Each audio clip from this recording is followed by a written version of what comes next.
It's the Ralph Nader Radio Hour. Stand up, you've been sitting way too long. Welcome to the Ralph Nader Radio Hour. My name is Steve Scrovan, along with my co-host David Feldman. Hello, David. Good morning. And, of course, the man of the hour, Ralph Nader. Hello, Ralph. Hi. Coming up, you're going to hear about how elections can be changed by an outpouring of the youth vote, 18 to 29. That's right, Ralph. The Republican Party is intent on using the levers of power they control to smother democracy. And in that regard, 2023 is shaping up to be a banner year. According to the Brennan Center for Justice, in 32 different state legislatures, Republicans have introduced at least 150 bills that restrict access to the ballot box. These bills target a wide range of marginalized groups. But today, we're going to be talking about young voters. States like Ohio, North Carolina, and Texas are explicitly targeting voters aged 18 to 29. However, there is one group fighting it back against this, quote, generational gerrymandering, unquote. A non-partisan organization called Civic Influencers. Civic Influencers works hyper-locally in targeted districts to amplify the voting power of young voters and engage newly eligible voters with a two-pronged approach. One, they hire and train young people on campuses to inspire their peers to vote. And two, they work with campus administration to help make it easier for students to vote. Our guest today will be Maxim Thorne, activist, educator, and chief executive of Civic Influencers. We'll speak to him about their recent successes, their strategies for 2023-24, and what sets his group apart from other Get Out the Vote campaigns. Then Ralph is going to rifle through our listener questions and feedback. And he's also got some news items to discuss. And as always, somewhere in the middle, we'll check in with our relentless corporate crime reporter, Russell Mokhiber. But first, let's fight back against generational gerrymandering with Maxim Thorne. David? Maxim Thorne is a lawyer, activist, philanthropist, and a lecturer at Yale. He has worked with the NAACP, Human Rights Campaign, New Jersey Head Start Association, GLAAD, the Executive Committee of the Yale Law School, and the Yale Alumni Task Force on Diversity, Equity, and Inclusion. He currently serves as Chief Executive of Civic Influencers, a nonpartisan organization dedicated to inspiring young people to make their voices heard and their votes count. Welcome to the Ralph Nader Radio Hour, Maxim Thorne. Thank you. It's great to be here.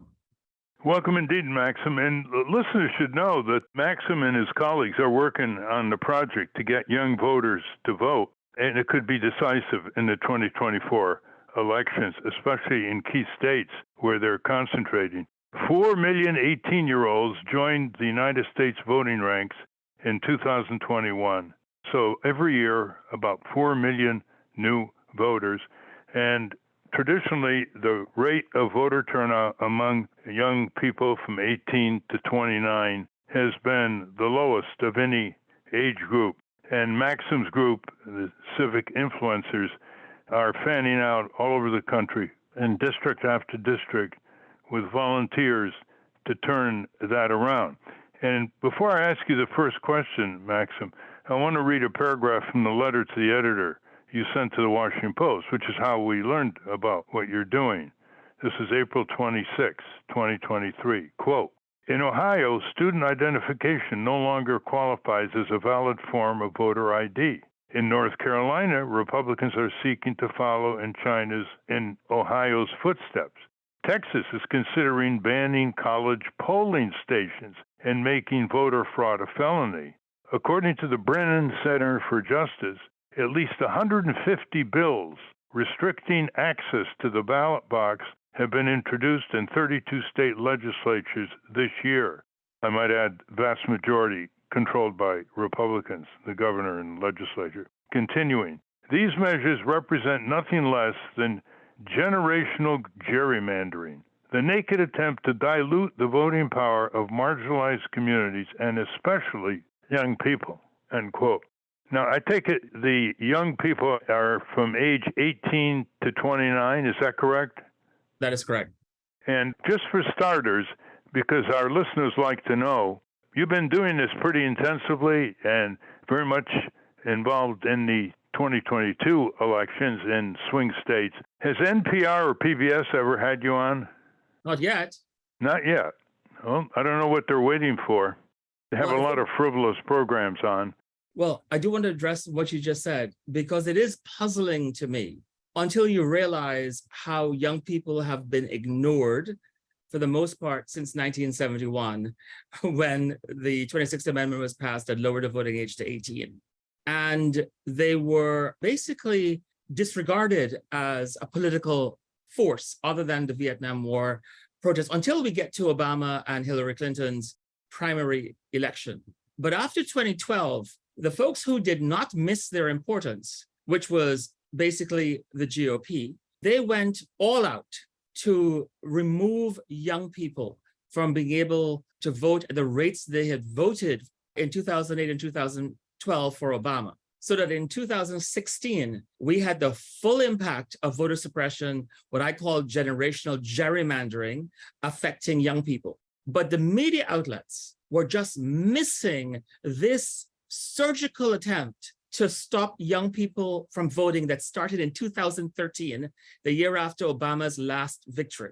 And it was not until 2018, and we were seeing some scandalous things like Florida banning polling sites from all college campuses, that we finally got the first New York Times article by Michael Wines. And then we got a Washington Post article, and that finally started getting the attention. But in terms of broadcasters like NPR and so forth, they have been very slow to realize the power of this generation and also the right's attempt to just remove them from our democracy.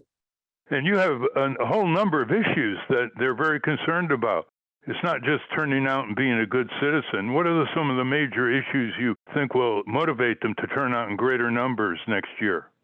They want climate change to be addressed. They want gun violence to be addressed. They don't want to lose constitutional rights, like the right to have an abortion. They want to make sure, and this is like incredibly important, that we are not trading off their values. We knew from our data, because we do a lot of data-driven research, we knew from our data of the last 2 years that young people were really focused on a lot of issues, like I just mentioned, and they weren't going to trade it off for gas prices and inflation. They were going to vote their values, a whole coherent packet of values, and they were not going to trade off, as they saw other generations do. And that made us know that there was never going to be a red tsunami if young people could help it. And they did help it. Maxim, how about two other issues? Student loan forgiveness issues, which are in the news. And young people are really rising up to support unions, aren't they? Yes, they are. Yes, they are. Think about the older generations who were all about reducing their taxes for a lot of folks who vote only pocketbook issues. And yet, those people don't realize that young people also have pocketbook issues, but it's not to give them access to more commodities. It's literally to get an education. And we have hamstrung this generation, and hopefully we will not continue to do that, future generations, because we're saying that to just have access to a community college, to a trade school, to a vocational school, and a technical school, they have to incur debt. They have to incur debt. And that debt, they don't see any way inside of paying it back, given the state of the jobs and the rate at which they can be paid. So one, they're arguing that they need to have their debt forgiven.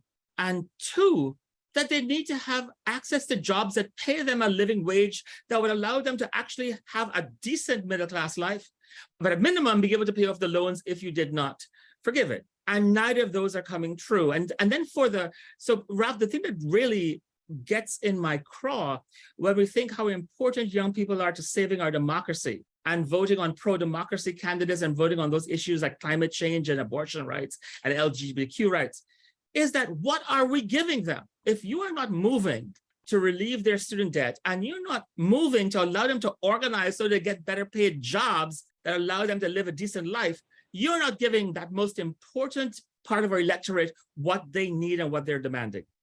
I hope that in your educating aspect of these youngsters, you will open up the whole area of corporate control. Well over 75% of the American people think corporations have too much control over their lives. That's a lot of conservative as well as liberals.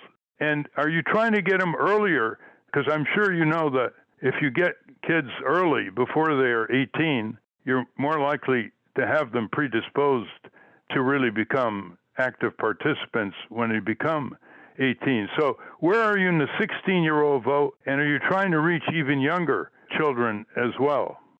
What you said should be eye-opening for everyone who is listening and participating in this conversation.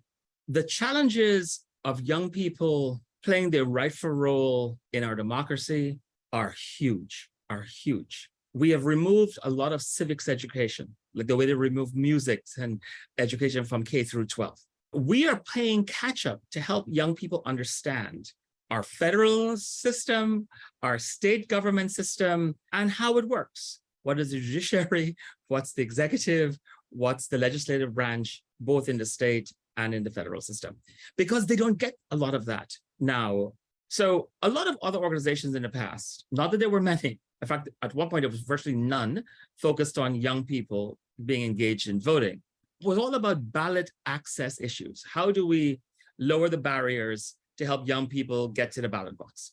That's even before we had these horrible generational gerrymandering tactics like banning polling sites from college campuses in Florida and so forth. However, the social science research is pretty clear. You can build a road to a store, but if no one wants what's in that store, they're not going to take the road.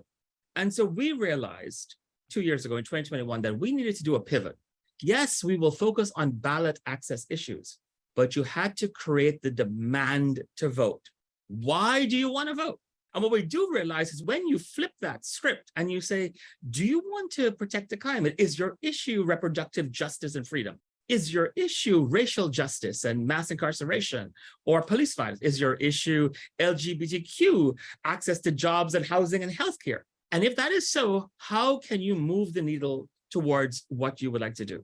And what we found is then once they knew they wanted to fight to reform our criminal justice system, they wanted to fight to save the climate, they wanted to fight on ESG, they wanted to fight on abortion rights, then they wanted to make sure they had a polling site on the campus to make it easy to vote. Then they wanted to make sure that their student IDs were compliant with voter IDs, or they tried to fight, as they're doing in Ohio, fight these ridiculous, onerous restrictions on how young people are able to vote. And so we focus both on demand, figuring out what young people care about, and helping them connect that to the issues and to voting, and then also lowering the barriers that they're facing to be able to vote.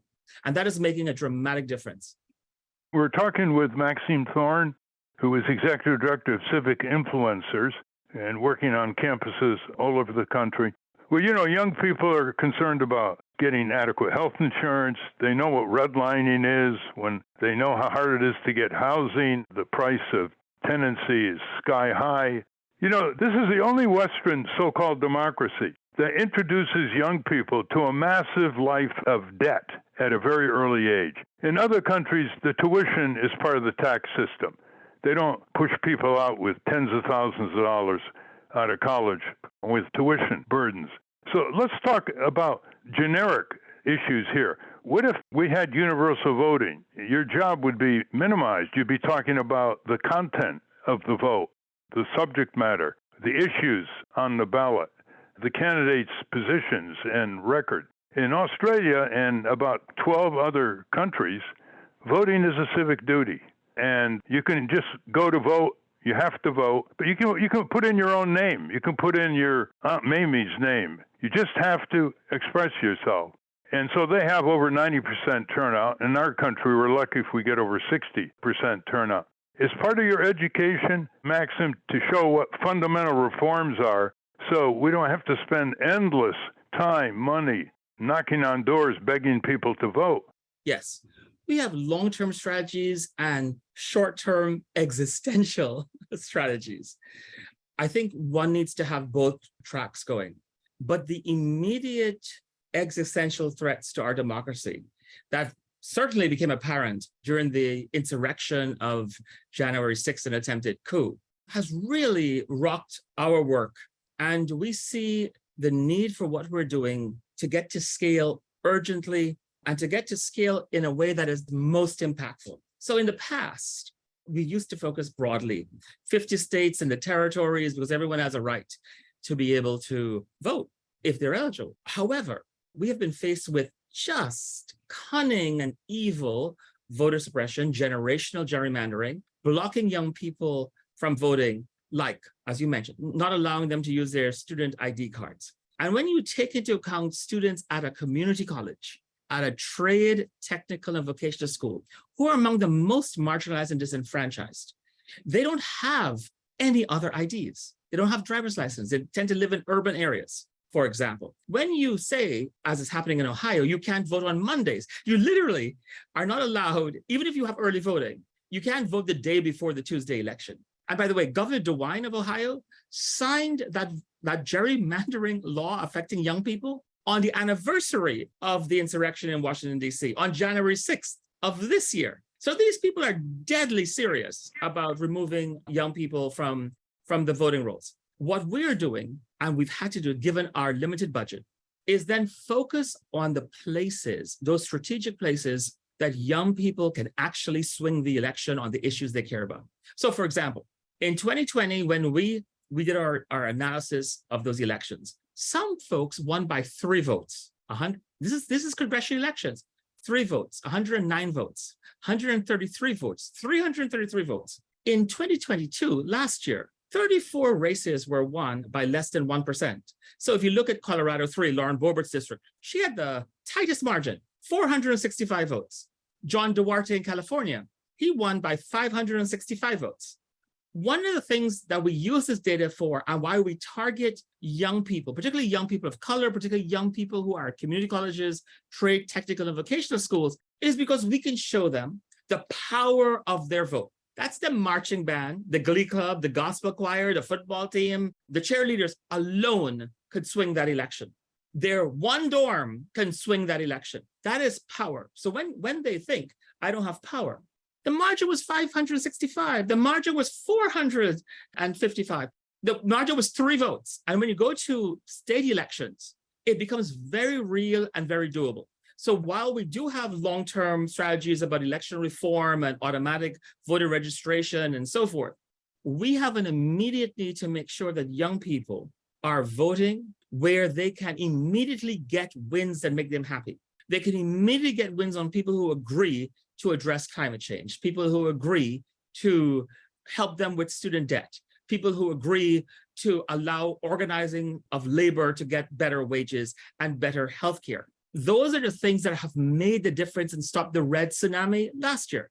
I think that is what is the most disruptive thing that we were forced to do, to think about where can we stop this precipice into an abyss of totalitarianism or abyss to fascism, so that young people can actually have a chance to hold on to our democracy. So we show them the power of their votes at these tight margin races. And we have on our website all the various places that just a few votes by young people can make all the difference in Now give your website so our listeners can follow up and tell them what's on your website. Yes, thank you, Ralph. So our website is civicinfluencers.org, civicinfluencers.org. And you will see, I think, entertaining and fun tabs like young people can swing elections. And on that page, you will actually see a state-by-state analysis of where young people can swing statewide races, like for the US Senate or for the presidency, where they can swing House districts, where they can swing any other number of races. We also have a tab called Mobilizing the Margins, which is literally showing you over time how margins of these election outcomes have been decreasing year after year. So the people are winning elections by 3 votes, 109 votes, 333 votes, 565 votes, 645 votes. And with your help, you can actually shift the entire national conversation about voting in our democracy by focusing on movement building of young people, helping them connect the issues, whether it's climate change, healthcare, abortion rights, LGBTQ rights, mass incarceration, how you can build a movement and not be only candidate focused. I want to give you an example of what I'm saying. Candidates come and go. That should not be the end of our democracy because they came and went. Young people should be able to take that baton generation to generation to carry on a democracy. So think of 2 victories I want to highlight. Amazing victories in which unexpectedly both of these candidates increased their margin of victory. Elissa Slotkin, Michigan 8, now Michigan 7, her district in Michigan, or Abigail Spanberger. in Virginia or, say, Katie Porter, California 47. Why do I highlight this? Well, because Alyssa Scotkin has a war chest of 5.8 million, and Katie Porter also has a war chest of million, and both are now running for their respective U.S. Senate seats in California and in Michigan. But both of those districts are highly competitive, highly competitive. And so Alyssa pulled off an amazing win, as did Katie Porter, but now that money is going to be put into their Senate races. One has to start from scratch to now build up whoever is going to be running in those congressional districts. That is not the way you hold on to democracy. We need a movement of young people that is maintained, that infrastructure that must be maintained, that we did for community colleges, trade, technical, and vocational schools, as well as other four-year campuses, that they continue to advocate on the issues they care about: women's right to choose, abortion rights, climate change, student debt, and that continues whichever candidate arises. And the problem in our country is it is so candidate driven and not movement building driven that we have to always restart building our infrastructure. And so our organization made a big pivot in 2021 that we are not cyclical. We keep our funded students on the ground year in and year out, federal election year or not a federal election year, so that they are constantly organizing even today to make sure that when we get to fall of this year and fall of 2024, they have been building momentum. And that is why this year, 2023, there were amazing victories for the Supreme Court in Wisconsin, for the mayor of Chicago, for the victory in Colorado Springs, for the amazing victory in Tallahassee.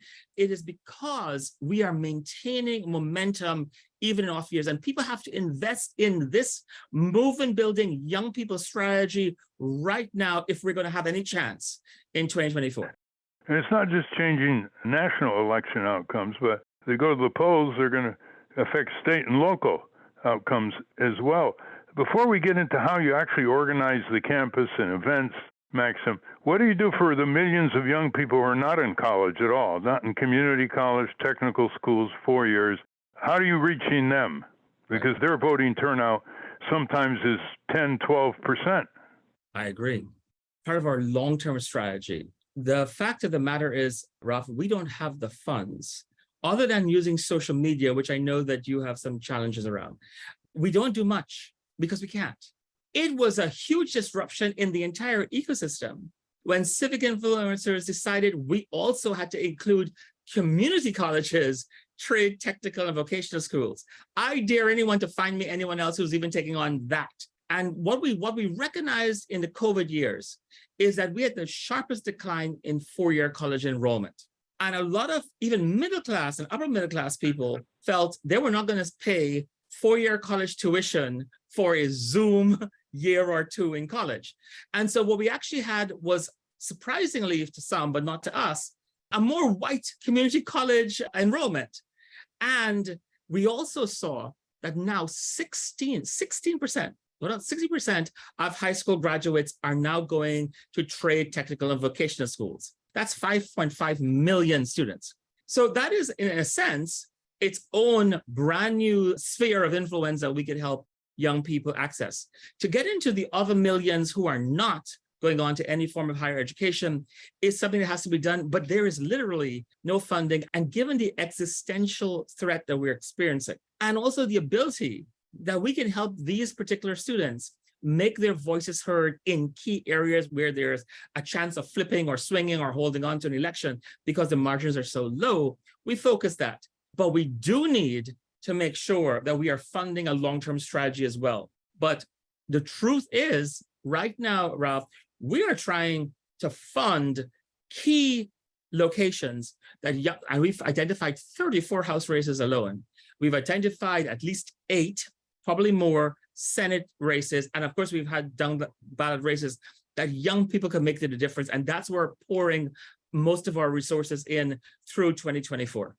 It's really amazing how, after the civil rights battles made obstructing African Americans and others from voting, after the civil rights battles and the civil rights laws in the 1960s and 70s, most people thought that battle was over. that it's up to you to vote and no one's going to obstruct you. And along come some of these right-wing corporate lawyers for the GOP, and they say, hey, we can develop all kinds of ways to harass, delay, expunge, purge, and not count votes. And that's what a lot of the Republican governors are doing, from Florida to Texas. Now, Governor Abbott of Texas, one of the cruelest, he isn't taking ready federal funds to expand Medicaid, and people are dying in Texas because they're poor and they can't have health insurance, or they're getting sick and not treated. He just came out to make what he calls voter fraud a felony. In other words, people who vote who are not supposed to be voting, or people who vote twice or three times. Well, we know it from the evidence that's minuscule at all. But on the other hand, Governor Abbott is suppressing votes, obstructing votes, and there's no criminal penalty. It's just politics as usual. That's what politicians do to win elections. So I'm wondering, do you have a Southern strategy here? Because there's a pronounced difference in terms of access to the voting booth in northern states, much more freer, liberal, much more advanced days before election, absentee voting, drop boxes. In the South, it's turning into a regimented, dictatorial type system that just happens to be aimed at low-income people and minorities. Do you have a Southern strategy here on the campuses? Yes, we do. And I'm glad you asked me that, because it's so important to understand the many dimensions of what Governor Lee in Tennessee, what Governor Abbott, what Governor DeWine, and what Governor DeSantis and others are doing to chill and frighten young voters from voting. So while it is ludicrous to think that we're going to have felony charges and that we are going to criminalize voter registration, there have been so many attempts. We have a lawsuit. We're represented by the Elias Law Group, Mark Elias Law Group in Ohio, around what Governor DeWine has done on the anniversary of January 6th to chill and prevent young people from voting.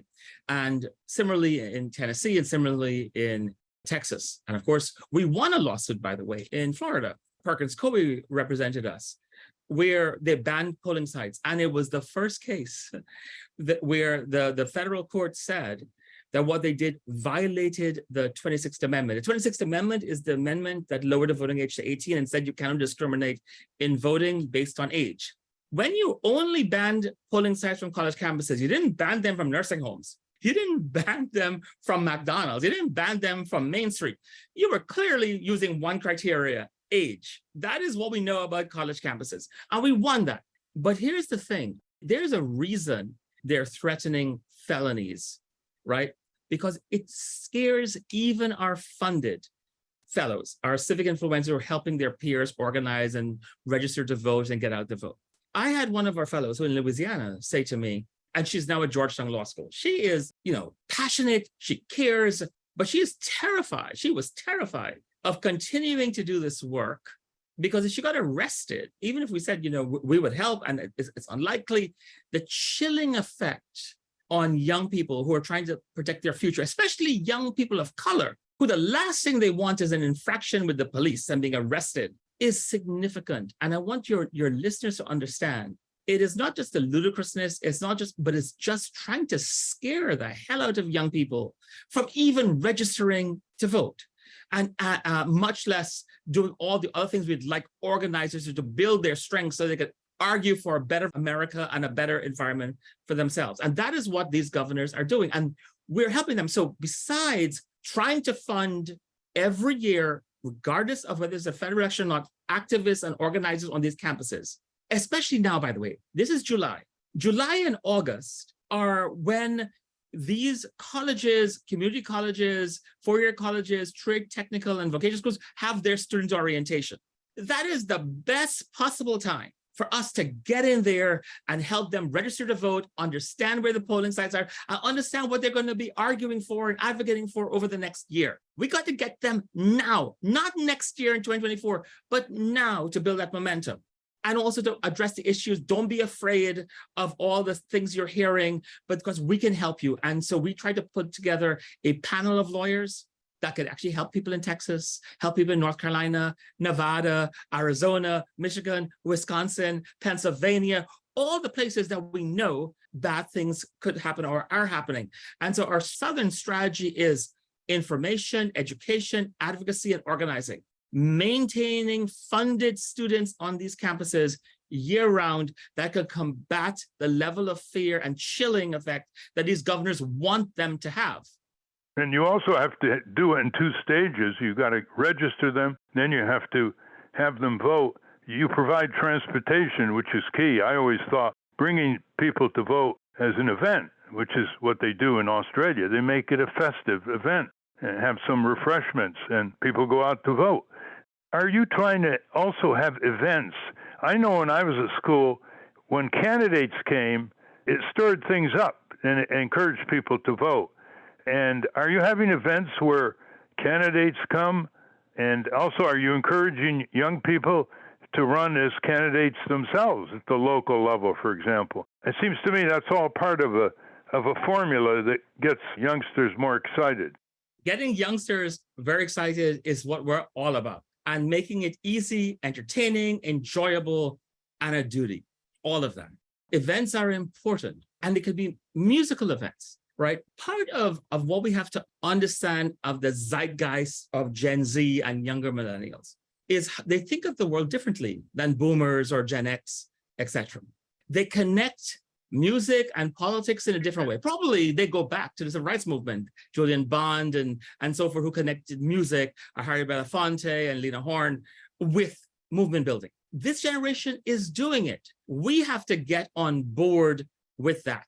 And they're doing it, I know, in ways that are different, with TikTok and Twitter and Snapchat, etc. So we have been mastering how they communicate and how they engage. How are they messaging candidate information? Candidate information, the voter guides that say we did 10 years ago are radically different than what we do today.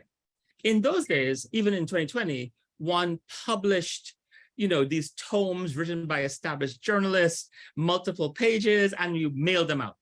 No one was reading it when we did our research on the 2020 voter guides. What do we do today? We create a series of TikTok videos. Seriously, we create 22-word Twitter things that build momentum, tell the story in your own way about why this is important to you, or who is saying something that's aligned with you or not aligned with you, and making it bite-sized, making it not dense, and doing it over time, but particularly closer to elections. It takes more time, it takes more creativity, more ingenuity to do it. But authentic speakers, it's not me, Ralph, and no offense, because you are adored by so many, it's not you either. It is peer-to-peer communications about candidates. It is peer-to-peer events that they invite various people from various points of views to come. They're a little bit challenged because they have to operate in a non-partisan, so you have to have a Republican and a Democrat or a Green Party, etc., all at the same time. And if one person's refused, it happens, it's a bit challenging. But they do have events that are fun, like puppies at the polls, or pizza at the polls, or party at the polls. All of those things we help fund, folks. We help fund, because especially when you're dealing with less resource, less wealthy institutions, like community colleges, like trade, technical and vocational school, the plumbing school, the massage school, the beauty school, they don't have resources to help people get to the polls. So we actually try to help them apply to get a polling site on campus, to get a shuttle. And by the way, when you have redistricting and every time the lines change, your district change, that's new information, new TikTok videos, new ways you have to share that information. And so being nimble, being fresh, being young, being fun is all part of why we win. And we have won a lot in 2022, as you saw. I like the way you're trying to get the students to have a higher estimate of their own significance. Because, they go around basically in various verbal approaches. They're saying, I'm a nobody. I don't count. Nobody listens to me. So you're trying to raise their own estimate of significance by saying, look, in these areas, you can swing the election. You can change the votes in Congress and state legislatures. David? With Congressman Maxwell Frost, are you finding an appetite among young people to run for office? And do young candidates bring out the youth vote? Brilliant question. Yes, and it should be obvious. It should be obvious. My fear about our democracy, I think we're going to overcome it because Maxwell Frost got elected as a young man, energizing, very charismatic, representing so many different constituencies, is that we are not listening to now the largest eligible voting bloc in America. 18 to 29-year-olds have surpassed baby boomers, folks. They've surpassed. 20% of this generation considers themselves in the LGBTQ spectrum. When I was in college, that was 3 or 10%. Now it's 20%. Their values are dramatically different, but the candidates that are being presented do not represent the racial diversity, the gender diversity, the sexual orientation diversity that these young people are demanding to see themselves in it. And when they do see it, wow, outlier successes, Maxwell Frost's success. Look how close Mandela Barnes came in Wisconsin. No one was even funding that campaign. Look at the fact that so many people got gaslit to believe, and this is just a data point, that Lauren Boebert would win by a landslide.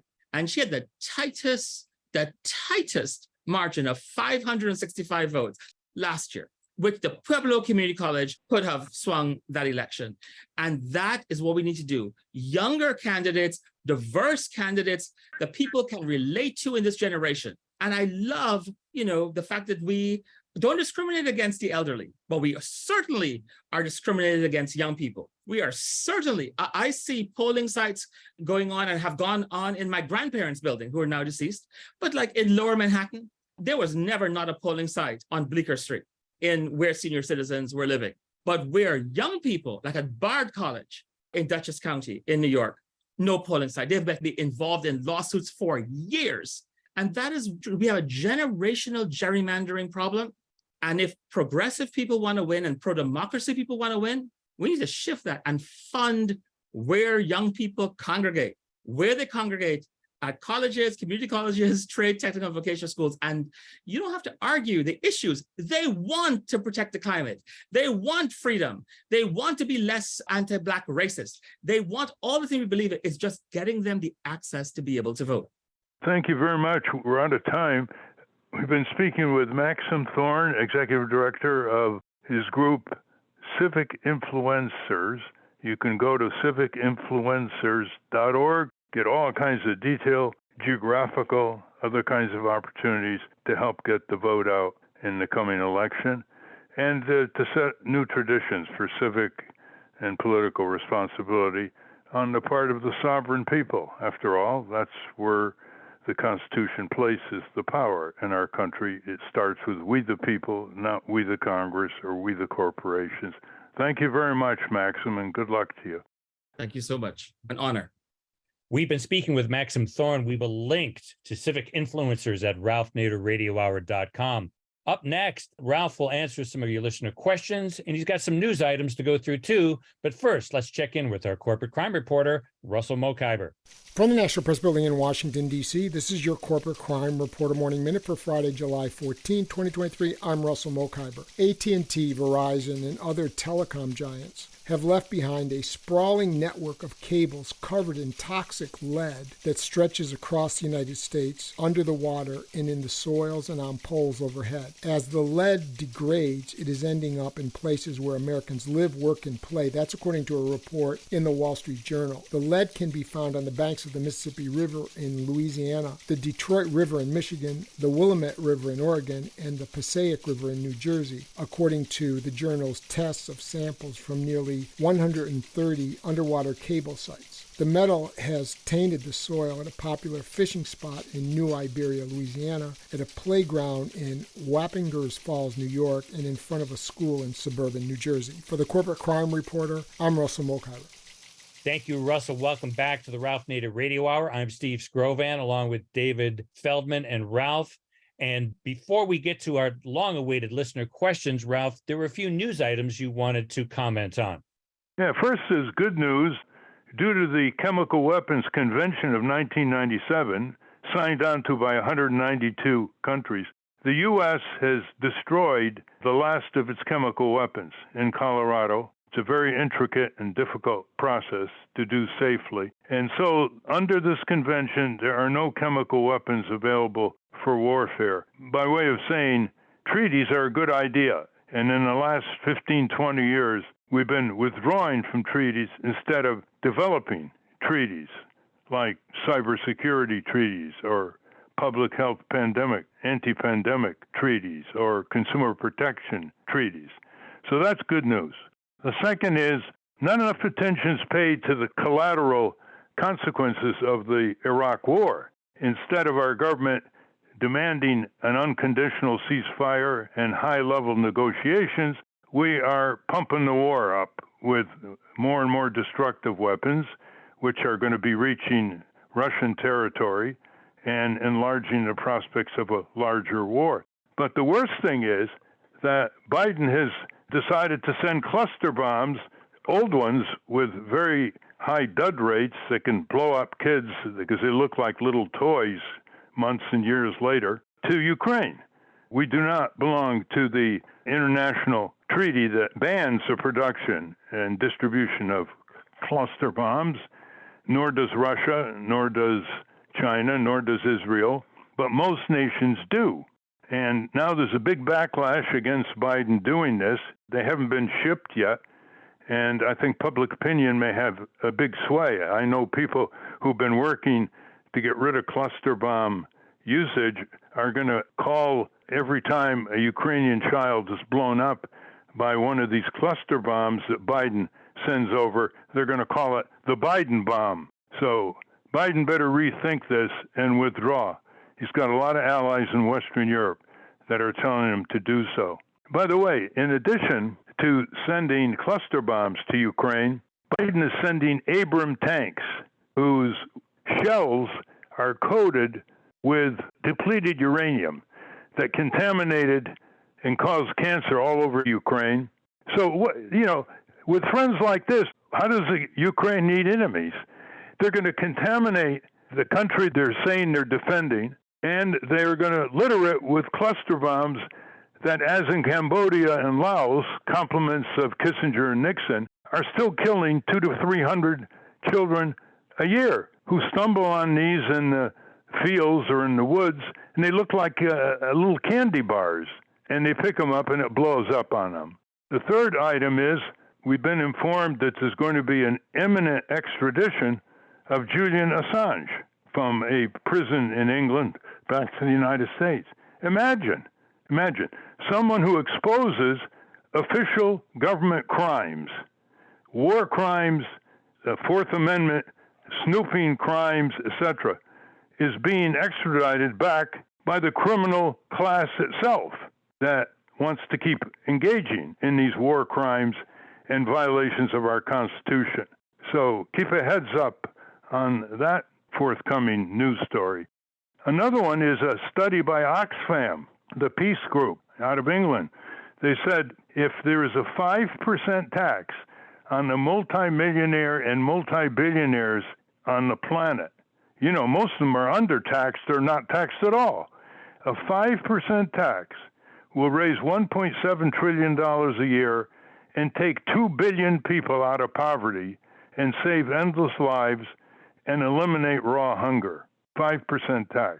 That should be discussed all over, on the media, in Congress, and elsewhere.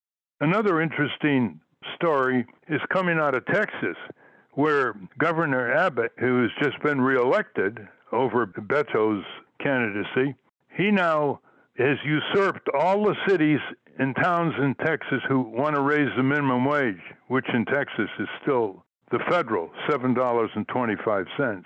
So he's stripped them of their municipal autonomy on that subject and placed it in Austin where nothing's happening. He's not providing hundreds of thousands of poor Texans with Medicaid funds available from Washington. He now is pushing a law that will prevent municipalities from requiring water breaks for construction workers when the heat goes up to 100 or 110 and can be lethal. And here he is, just been reelected. So the question here is, what's the matter with the voters? Not just the ones that don't turn out, but the ones that turn on to candidates who attack their fundamental values in health and safety and environmental protections. So that's some of the news. I want to just direct attention of our listeners to the new edition of the Capitol Hill Citizen. 40 pages, print only, and it's full of articles you haven't read elsewhere. It reminds people of the criminal war in Iraq with interviews with Cindy Sheehan, Matthew Ho, and Dar Jamail, who were very heroic in opposing George W. Bush and Dick Cheney on that criminal war of aggression that has consequences to this day, taking over 1 million Iraqi lives. We have proposed a college for members of Congress, the way there's a Naval War College or a defense university. Members of Congress are not aware of their full constitutional duties, of their authority to block runaway presidential, military, and appropriation action. There needs to be a little college nearby Congress that we have outlined. We have articles on toxic inaction, no movement in Congress on the precautionary principle. An article on members of Congress are home for August. Summon them to town meetings of your own citizens and focus on corporate power. Send them back saying to each other in the corridors on Capitol Hill, hey, something's going on back there. They're worried about corporate control of their lives. No kidding. There's an article on the military-industrial congressional complex. It's on a spending spree. A report on our new incommunicados analysis of people not getting their calls or letters answered by members of Congress and people in the executive branch, which we're going to talk about in an upcoming program. We have an article on Cornell West taking on the corporate duopoly. An article by an MIT professor showing how regulation of corporations, health and safety, can create jobs. You know, somebody's got to produce airbags, seat belts, toxic detection equipment in the workplace, and so on. A couple very critical articles by people who know what they're talking about on nuclear power. An article by one of the best experts, Tom Devine, how Congress needs to protect government whistleblowers. And listen to this one. An effort by towns in Delaware to give corporations the right to vote, not just property owners on tax property issues. They want to give corporations the right to vote like people. And Common Cause in Delaware, a leader is interviewed, and the title of the interview is, Should McDonald's, Verizon, and AutoZone have the right to vote? And she's all over the legislature telling them no. But it shows the brazen nature of corporate power. Now they want the right to vote so they can create all kinds of thousands of subsidiaries and dominate elections. It's not ironic that it started in Delaware, where Joe Biden comes from. Delaware is the corporate haven for giant corporations to charter and have very permissive laws. So you can get this Capitol Hill citizen with a nice humorous article by our own Steve Scrovan by going to capitolhillcitizen.com. It's 40 pages. It's sent to you first class. It only costs $5. Some people are buying numerous ones for their friends and neighbors. The reaction of people who read this newspaper has been spectacular, but we have to get the word out. Okay, thanks for that, Ralph. Now let's dip into the mailbag. Ralph, let us know what's going on from our listeners. Well, one listener, Roseanne Rosillo, writes, Dear Mr. Nader, my bank recently used part of a refund I received to my credit card account, original form of payment, from an online vendor to pay off my credit balance, which was neither due or overdue. The original purchase was over $2,000 and has been paid off 8 months before. I contend the bank should not have usurped my ability to decide what happened to that money, much like if it had been a cash refund.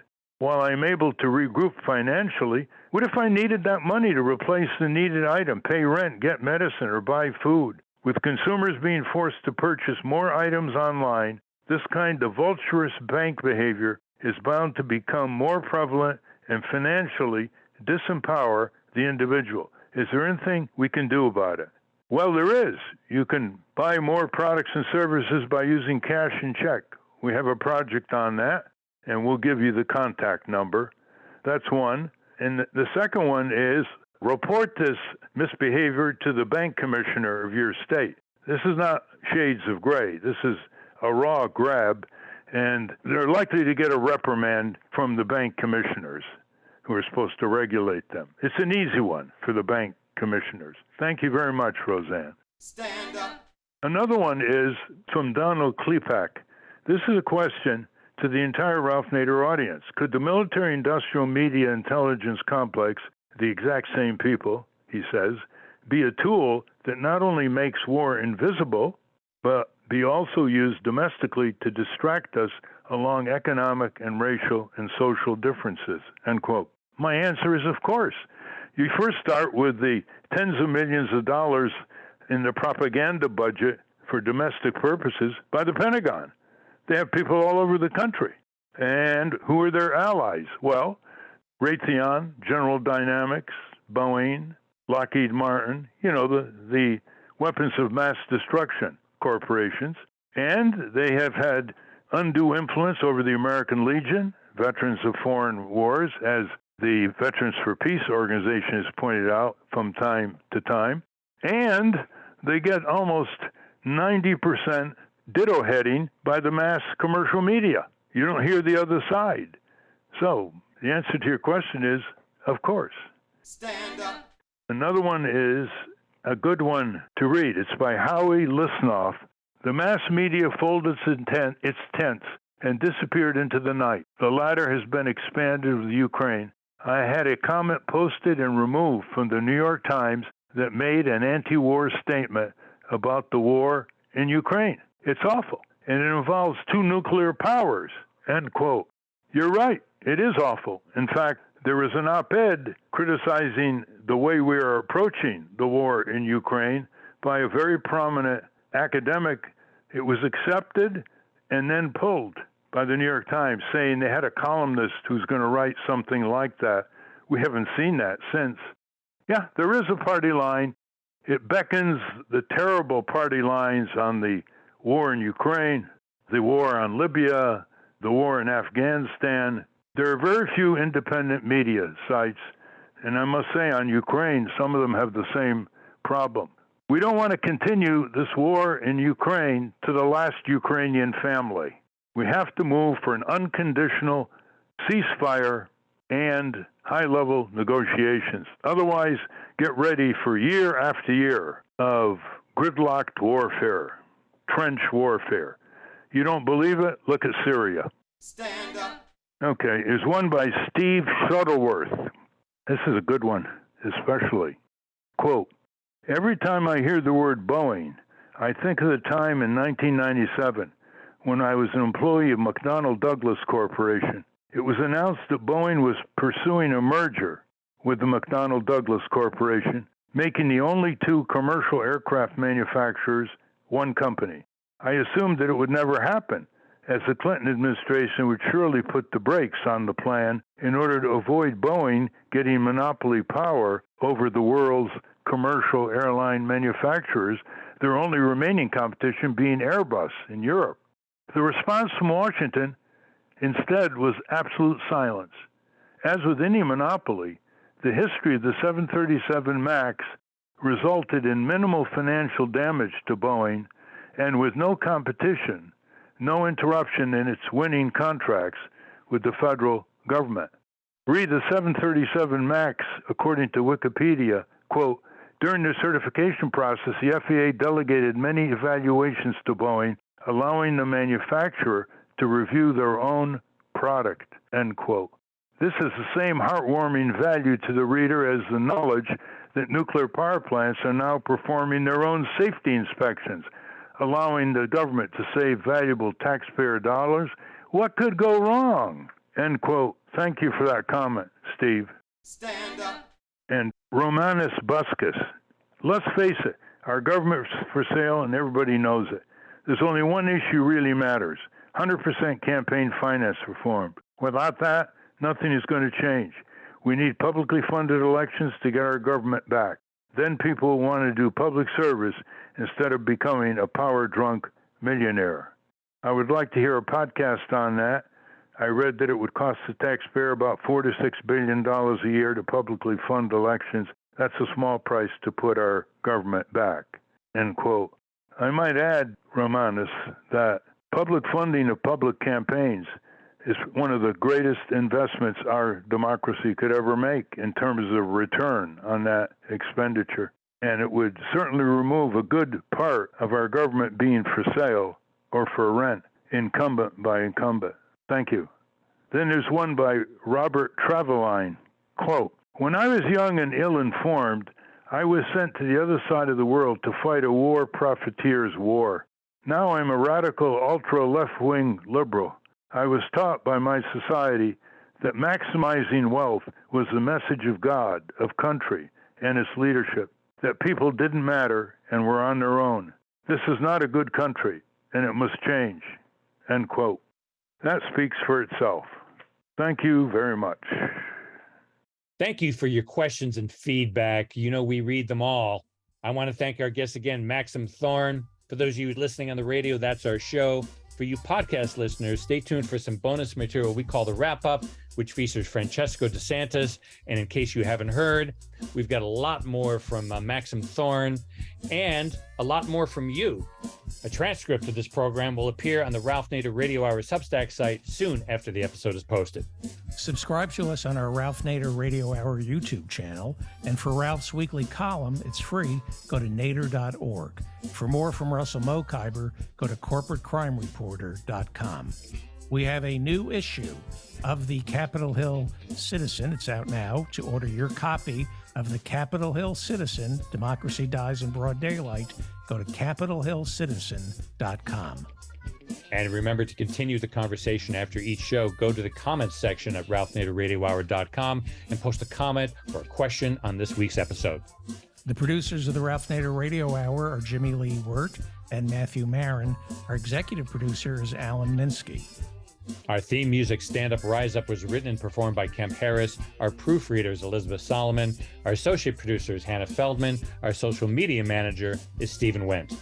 Join us next week on the Ralph Nader Radio Hour. We'll be discussing the Incommunicados report with our good friend Bruce Fine. Thank you, Ralph.